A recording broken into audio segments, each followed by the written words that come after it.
ಬೇರೆ ಬೆವರು ಕಲಾ ಬಳಗದ ವತಿಯಿಂದ ಕರ್ನಾಟಕಾದ್ಯಂತ ಸಾಗುತ್ತಿರುವಂತಹ ಒಂದು ಜಾಗೃತಿಯ ಹರಿವಿನ ಜಾಥಾ.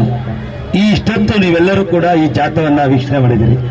ಈ ಜಾಥದ ಬಗ್ಗೆ, ಈ ನಾಟಕದ ಬಗ್ಗೆ ಅಥವಾ ಇನ್ನೇನಾದ್ರೂ ಇದ್ರೆ ನಿಮ್ಮ ಅಭಿಪ್ರಾಯಗಳನ್ನ ಹಂಚ್ಕೋಬಹುದು ಸಾರ್ವಜನಿಕವಾಗಿ ಹಾಗೂ ಆಯೋಜಕರ ಪರವಾಗಿ. ಸಾರ್ವಜನಿಕರು ಸ್ವಯಂ ಪ್ರೇರಿತವಾಗಿ ಬಂದು ನಿಮ್ಮ ಅಭಿಪ್ರಾಯವನ್ನು ಹಂಚ್ಕೋಬಹುದು.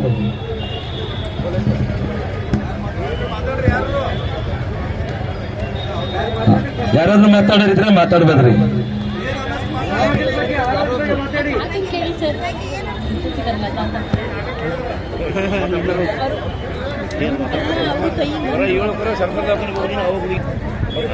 ಈ ಒಂದು ಆರೋಗ್ಯ ಅರಿವು ಕಲಾ ತಂಡಕ್ಕೆ ಈ ನಮ್ಮ ವಿಜಯಪುರ ಜಿಲ್ಲೆಗೆ ಸ್ವಾಗತ ಕೋರುತ್ತಾ, ಈ ಒಂದು ತಮ್ಮ ನಾಟಕದ ಮುಖಾಂತರ ಈ ಒಂದು ನಮ್ಮ 106 ದಿವಸ ನಾವು ಸತತವಾಗಿ ಹೋರಾಟವನ್ನು ಕೈಗೊಂಡಿದ್ದೇವೆ. ಆ ನಮ್ಮ 106 ದಿವಸ ಈ ಹೋರಾಟದ ನಿಮಿತ್ತವಾಗಿ ನಾವೇನ್ ಮಾಡಿದ್ದೀರೋ ಅದನ್ನೇ ಇವರು ಈ ನಾಟಕದಲ್ಲಿ ನಮ್ಮ ಈ ಕಲಾ ತಂಡವನ್ನು ಉದ್ದೇಶಿಸಿ ನಮ್ಮ ಹಿರಿಯ ಹೋರಾಟಗಾರರಾದಂತ ಭಗವಾನ್ ರೆಡ್ಡಿ ಸರ್ ಈ ವೇದಿಕೆಯನ್ನು ಉದ್ದೇಶಿಸಿ ಮಾತಾಡ್ಬೇಕಂತ ಕೇಳ್ಕೊಳ್ತಾ ಇದ್ದೇನೆ.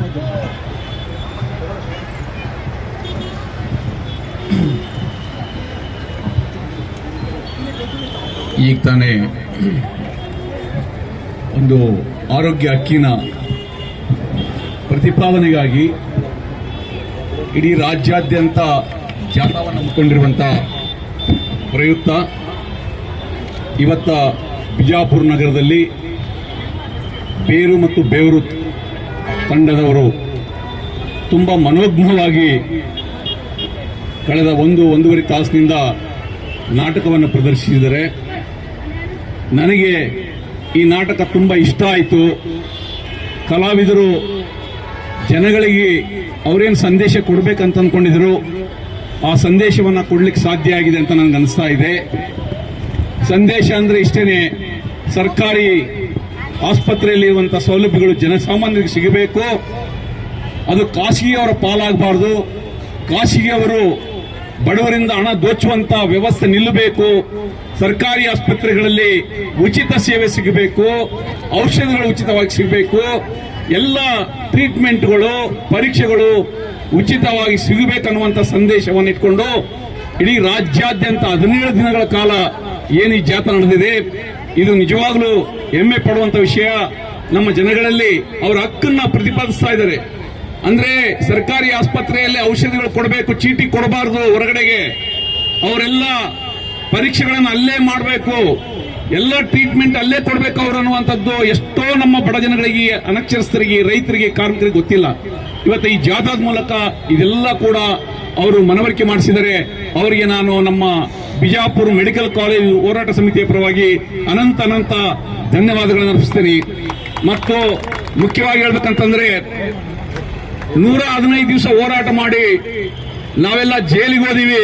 15 ದಿವಸ ಜೈಲಿನಲ್ಲಿದ್ದು ಬಂದ ನಂತರ ನಾವು ಜೈಲಿನಲ್ಲಿದ್ದಾಗನೇ ಇಲ್ಲಿ ಮುಖ್ಯಮಂತ್ರಿಯವರು ತಿಂಗಳ 9ನೇ ತಾರೀಕು ಶ್ರೀಮಾನ್ ಸಿದ್ದರಾಮಯ್ಯ ಸಾಹೇಬರು ಬಿಜಾಪುರಿಗೆ ಬಂದಾಗ ನಾವು ಬಿಜಾಪುರ್ನಲ್ಲಿ PPP ಮಾದರಿಯನ್ನ ಕೈ ಬಿಟ್ಟಿದೀವಿ, ಸರ್ಕಾರಿ ಮೆಡಿಕಲ್ ಕಾಲೇಜನ್ನ ಜಾರಿ ಮಾಡ್ತೀವಿ ಅಂತೇಳಿ ದರ್ಬಾರ್ ಕಾಲೇಜ್ ಮೈದಾನದಲ್ಲಿ ಸಾವಿರಾರು ಜನಗಳ ಎದುರುಗಡೆ ಘೋಷಣೆಯನ್ನು ಮಾಡಿದರೆ ಅದನ್ನು ನಾವು ಹೋರಾಟ ಸಮಿತಿಯಿಂದ ಸ್ವಾಗತಿಸ್ತಾ ಇದ್ದೀವಿ.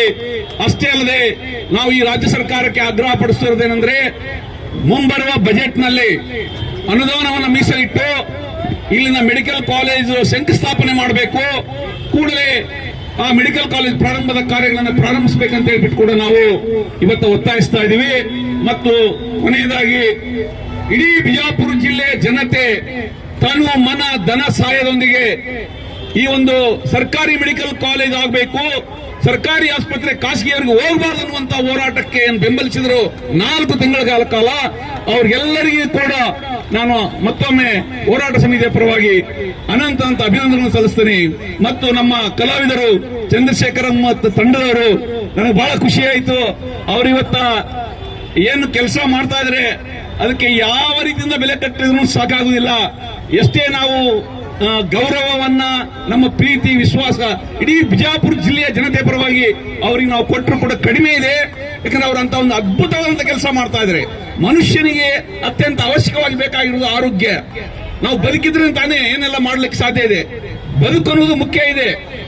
ಒಂದು ವಾರ ಜ್ವರ ಬಂದು ಮನೆಯಲ್ಲಿ ಮಲ್ಕೊಂಡಾಗ ನೀವು ಯಾವ ಕೆಲಸನೂ ಮಾಡ್ಲಿಕ್ಕಾಗಲ್ಲ. ವಕೀಲರಿರ್ಲಿ, ಡಾಕ್ಟರ್ ಇರ್ಲಿ, ಇಂಜಿನಿಯರ್ ಇರ್ಲಿ, ರೈತರಿರ್ಲಿ, ಕೂಲಿಯವರಿರ್ಲಿ, ಜ್ವರ ಬಂದು ಮಲ್ಕೊಂಡಾಗ ಅವೆಲ್ಲ ಕೆಲಸಗಳು ಬದಿಗೊತ್ತಿ ಹಾಸಿಗೆ ಹಿಡಿಬೇಕಾಗ್ತದೆ. ನಾವು ನಮ್ಮ ಆರೋಗ್ಯ ಸರಿ ಇದ್ರೆ ನಾವು ಏನಾದ್ರೂ ಮಾಡ್ಬೋದು ಈ ಸಮಾಜದಲ್ಲಿ, ಈ ದೇಶಕ್ಕೋಸ್ಕರ, ಜನಗಳಿಗೋಸ್ಕರ ಮತ್ತು ನಮ್ಮ ಕುಟುಂಬ ಸದಸ್ಯರಿಗೋಸ್ಕರ ಕೂಡ ನಾವೇನಾದ್ರೂ ಮಾಡ್ಬೇಕಾದ್ರೆ ನಾವು ಬದುಕಿರಬೇಕು, ಆರೋಗ್ಯವಂತರಾಗಿರ್ಬೇಕು. ಅಂತ ಒಂದು ಆರೋಗ್ಯವಂತರಾಗಿರ್ಬೇಕನ್ನುವಂತ ಸಂದೇಶ ಏನ್ ಕೊಡ್ತಾ ಇದ್ರೆ ಬರೀ ಬದುಕುದಲ್ಲ, ಆರೋಗ್ಯವಾಗಿ ಬದುಕುವುದು ಅನ್ನೋದು ಹೇಳ್ತಾ ಇದ್ರೆ ಈ ಒಂದು ನಾಟಕದ ಮೂಲಕ ಇದು ಅತ್ಯಂತ ಮಹತ್ವವಾದಂತಹ ವಿಷಯ ಅಂತ ನನಗನ್ನಿಸಿದೆ. ಯಾಕಂದ್ರೆ ಬದುಕುವುದು ಸುಮ್ಮನೆ ಬದುಕುವುದಲ್ಲ, ಆರೋಗ್ಯಪೂರ್ಣವಾಗಿ ಬದುಕಬೇಕು ಮನುಷ್ಯ. ಆಗ ಮಾತ್ರ ಆತನ ಎಲ್ಲ ಜೀವನದ ಒಂದು ಸಾಮರ್ಥ್ಯವನ್ನ ಪ್ರತಿಬಿಂಬಿಸಲಿಕ್ಕೆ ಸಾಧ್ಯ ಆಗ್ತದೆ. ಆ ದಿಶೆಯಲ್ಲಿ ಈ ಸಂದೇಶ ಏನಿದೆ ಈ ನಾಟಕದ ತುಂಬಾ ಚೆನ್ನಾಗಿದೆ. ಕಲಾವಿದರು ತುಂಬಾ ಚೆನ್ನಾಗಿ ಮಾಡಿದ್ದಾರೆ. ಅವರಿಗೆ ನಾನು ಮತ್ತೊಮ್ಮೆ ಹೃದಯಾಂತರಾಳದಿಂದ ಧನ್ಯವಾದಗಳನ್ನ, ಅಭಿನಂದನೆಗಳನ್ನ ಇಡೀ ಬಿಜಾಪುರ ಜಿಲ್ಲೆಯ ಜನತೆ ಪರವಾಗಿ ಅರ್ಪಿಸ್ತೇನೆ. ನಮಸ್ಕಾರ. ಧನ್ಯವಾದಗಳು ಸನ್ಮಾನ್ಯ ಶ್ರೀ ಬಿ ಭಗವಾನ್ ರೆಡ್ಡಿ ಸರ್ ಅವರಿಗೆ.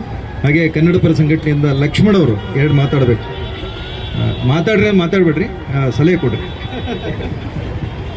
ಇವತ್ತು ಬೆವರ ಮತ್ತು ಬೇರು ಒಂದು ಸಂಘಟನೆಯವರು ಬಂದು ಇಲ್ಲಿ ಒಂದು ಅತ್ಯಂತ ಒಂದು ಸ್ಫೂರ್ತಿದಾಯಕವಾದಂಥ ಒಂದು ನಾಟಕವನ್ನು ಮಾಡಿದ್ದಾರೆ. ಆ ನಾಟಕ ನೋಡ್ತಿರ್ಬೇಕಾದ್ರೆ ನಮ್ಗೆ ಅನಿಸ್ತು, ಇದು PPP ಅಂದ್ರೆ ಜನರಿಗೆ ತಿಳಿದಿಲ್ಲ, ನಮಗೂ ತಿಳಿದಿಲ್ಲ ಫಸ್ಟಿಗೆ. ಇದನ್ನ ಹಿಂಗೆ ಈ ರೀತಿಯಾಗಿ ಹೆಂಗೆ ಒಂದು ಸುಲಭವಾಗಿ ಅತ್ಯಂತ ಸಾಮಾನ್ಯ ಜನರಿಗೂ ತಿಳಿಸುವಂತ ಒಂದು ಅಕ್ಷರ ಜೋಡಣೆ ನೀವು ಮಾಡ್ತಿರ್ತಕ್ಕಂಥ ಒಂದು ನಟನೆ ಇದೆಯಲ್ಲ, ಅದು ಬಹಳ ಒಂದು ಅದ್ಭುತವಾದಂಥ ನಟನೆ ಅಂತೇಳಿ ನನಗನಿಸ್ತು. ಯಾಕಂತಂದ್ರೆ ಆ ರೀತಿ ಜನಸಾಮಾನ್ಯರಿಗೆ ತಿಳಿಯುವಂತ ಒಂದು ಅತ್ಯಂತ ಸರಳ ಭಾಷೆಯಲ್ಲಿ ಅತ್ಯಂತ ಸುಲಭವಾಗಿ ನಟಿಸುವಂತ ಕಲಾವಿದರು ನೀವು ಈ ಬಹಳ ಸುಲಭವಾಗಿ ನೀವು ನಟಿಸಿದ್ರಿ. ಅದನ್ನ ಬಹಳ ಒಂದು ಏನೋ ಇದ್ರೊಳಗೆ ಏನೋ ಸಿಕ್ಕೊಂಡಂಗೆ ಮಾಡಲಿಲ್ಲ, ಬಹಳ ಸರಳವಾಗಿ ತೆಗೆದುಕೊಂಡು ಸರಳವಾಗಿ ಜನರಿಗೆ ಒಂದು ತಿಳಿಸಿದ್ರಿ. ಅದ್ರ ಜೊತೆಗೆ ಒಂದು ಹಕ್ಕನ್ನು ಕೂಡ ಮಂಡಿಸಿದ್ರಿ. ನಮ್ಮ ಎಲ್ಲಾ ಜನಸಾಮಾನ್ಯರಿಗೆ ಆರೋಗ್ಯ ಹಕ್ಕನ್ನ ಒಂದು ಕಾಯ್ದೆ ತರಬೇಕನ್ನುವಂಥದ್ದು ಹೇಳಿದ್ರಿ. ಇದು ಬಹಳ ಸೂಕ್ತವಾದಂತ ವಿಷಯ. ನಮ್ಮ ನಾಡಿನ ಜನತೆಗೆ ಆರೋಗ್ಯದ ಹಕ್ಕು ಬೇಕೇ ಬೇಕು. ಇವತ್ತು PPP ಬೇಡ ಅಂದಿದೀವಿ, PPP ಹೋಗಿದೆ. ಈಗ ನಮ್ಗೆ ಬೇಕಾಗಿದೇನಂದ್ರೆ ಆರೋಗ್ಯ ಹಕ್ಕು ಬೇಕನ್ನುವಂಥದ್ದನ್ನ ತಾವುಗಳು ಮಂಡಿಸಿದ್ರಲ್ಲ. ಆರೋಗ್ಯ ಹಕ್ಕು ಇದು ಕಾಯ್ದೆಯನ್ನು ಜಾರಿಗೆ ತರಬೇಕು ಅನ್ನುವಂಥದ್ದನ್ನು ಹೇಳಿದ್ರಿ. ಬಹಳ ಒಂದು ಅತ್ಯಂತ ಸುಲಭವಾಗಿ ಹೇಳಿದ್ರಿ. ಇದು ಹಳ್ಳಿಗಳಿಗೆ ಮುಖಾಂತರ ಹಳ್ಳಿಯ ಜನತೆಗೆ ಕೂಡ ಇಂಥ ನಟನೆ, ಇಂಥ ನಿಮ್ಮ ಒಂದು ಟ್ರಿಪ್ ಬಂದು ಹಳ್ಳಿಗಳಲ್ಲಿ ಕೂಡ ನಟಿಸಿದ್ರೆ ತುಂಬಾ ಜನ ಹಳ್ಳಿಗಳಿಗೆ ಜನರಲ್ಲಿ ಗೊತ್ತಾಗತ್ತೆ ಏನ್ ಮಾಡ್ತಾ ಇದಾರೆ ಇವರು ಅಂತ ಗೊತ್ತಾಗತ್ತೆ. ನಾವು ಹೋಗಿ ಭಾಷಣ ಮಾಡಿದ್ರೆ ಯಾರಿಗೆ ಅರ್ಥ ಆಗಂಗಿಲ್ಲ, ಇವ್ರು ಭಾಷಣ ಮಾಡಾಕತ್ತಾರ, ಒಂದು ಕಿವಿಯಾಗಿ ಕಿವಿಯಾಗಿ ಬಿಟ್ಟು ಬಿಡ್ತಾರ. ಅವ್ರು ನಾಟಕ ಮಾಡಿದ್ರೆ ನಟನೆ ಮುಖಾಂತರ ಹೇಳ್ತಿರ್ತಿರಲ್ಲ, ಎಲ್ಲರ ಮನಸ್ಸಲ್ಲಿ ಎಲ್ಲರಲ್ಲಿ ಇಳಿಯುವಂತ ಒಂದು ಸಂಗತಿ ಬಹಳ ಮುಖ್ಯವಾಗತ್ತೆ. ಇದು ನಿಮ್ಮ ಈ ನಾಟಕವು ಹಳ್ಳಿ ಮತ್ತು ಬೀದಿಗಳಲ್ಲಿ ಆಗ್ಬೇಕು. ಬರೀ ಕೇವಲ ಎರಡು ಸ್ಥಳಗಳಲ್ಲಿ ಆದ್ರೆ ಆಗಲ್ಲ. ಇನ್ನಷ್ಟು ಜನ ಇದರಲ್ಲಿ ಕಲಾವಿದರನ್ನು ಸೇರಿಸಿಕೊಂಡು ದೊಡ್ಡ ಪ್ರಮಾಣದಲ್ಲಿ ಬೆಳೆದು ಇದು ಆರೋಗ್ಯ ಹಕ್ಕನ್ನು ಜಾರಿಯಾಗುವವರೆಗೂ ಮುಂದುವರಿಬೇಕು ಅನ್ನುವಂಥದ್ದು ನನ್ನ ಆಶಯ. ನಮ್ಮ ವಿಜಯಪುರ ಜಿಲ್ಲೆಗೆ ತಾವೆಲ್ಲರೂ ಬಂದಿದ್ದಕ್ಕೆ ತುಂಬ ಹೃದಯದ ಧನ್ಯವಾದಗಳನ್ನು ಸಲ್ಲಿಸ್ತಾ ಮತ್ತೊಮ್ಮೆ ಈ ಆರೋಗ್ಯ ಹಕ್ಕು ಜಾರಿ ಆಗಬೇಕಂತ ತಮ್ಮಲ್ಲಿ ಅಭಿನಂದನೆ ಕೋರ್ತಿದ್ದೀನಿ. ನಮ್ಮ ಹಿರಿಯ ಹೋರಾಟಗಾರರಾದಂತಹ ಸುರೇಶ್ ಬಿಜಾಪುರ ಅವರು ಕೂಡ ಈ ಸಂದರ್ಭದಲ್ಲಿ ತಮ್ಮ ಅನಿಸಿಕೆಯನ್ನು ಹೇಳಬೇಕಂತ ಕೇಳ್ಕೊಳ್ತಾರೆ. ಈಗಾಗಲೇ ಒಂದು ಪ್ರದರ್ಶನ ಇಲ್ಲಿ ಮುಕ್ತಾಯಗೊಂಡಿದೆ. ಈಗ ಎರಡನೇ ಪ್ರದರ್ಶನ ಮೀನಾಕ್ಷಿ ಚೌಕಲ್ಲಿ ಇರೋದ್ರಿಂದ ದಯವಿಟ್ಟು ನಾವೆಲ್ಲ ಕಲಾ ತಂಡದವರು ಇಲ್ಲಿದ್ದ ವಾಕೇಬಲ್ ಡಿಸ್ಟೆನ್ಸ್ ಇದೆ, ನಾವೆಲ್ಲರೂ ಹೊರಡೋಣ ಅಂತೇಳಿ ಎಲ್ರಿಗೂ ಧನ್ಯವಾದಗಳು. ಎಲ್ಲ ಬಂದಂಥ ಸಾರ್ವಜನಿಕರಿಗೂ ಹಾಗೆ ನಮ್ಮ ಕಲಾ ತಂಡದವರಿಗೂ ಹಾಗೆ ಆರೋಗ್ಯ ಹಕ್ಕಿಗಾಗಿ ಜಾಥಾದ ಪ್ರಮುಖರಾಗಿರುವಂತಹ ಸ್ವಾತಿ ಮೇಡಮ್ ಅವ್ರಿಗೂ ಹಾಗೆ ವೈಶಾಲಿ ಮೇಡಮ್ ಅವ್ರಿಗೂ ಕೂಡ, ಅದರಲ್ಲಿ ಅಕ್ಷಯ್ ಸರ್ ಕೂಡ, ಹಾಗೆ ಬಂದಿರುವಂತಹ ನಮ್ಮ ಹೋರಾಟ ಸಮಿತಿ ಎಲ್ಲ ಪದಾಧಿಕಾರಿಗೂ ಕೂಡ, ಅದರ ಜೊತೆ ಕಲಾ ತಂಡದ ಎಲ್ಲ ಸದಸ್ಯರು ಕೂಡ ಧನ್ಯವಾದ ಹೇಳ್ತಾ ಇದ್ದೀನಿ. ಯಾಕಂದ್ರೆ ಮಾತಾಡುವಂತ ಸಮಯ ಅಲ್ಲ ಅಂತ ಹೇಳ್ತಾ, ಯಾಕಂದ್ರೆ ಮುಂದೆ ಮತ್ತೊಂದು ಪ್ರದರ್ಶನ ಇರೋದ್ರಿಂದ ಮೀನಾಕ್ಷಿ ಚೌಕರಿಗೆ ಹೊರಡೋಣ. ಥ್ಯಾಂಕ್ ಯು, ಧನ್ಯವಾದಗಳು.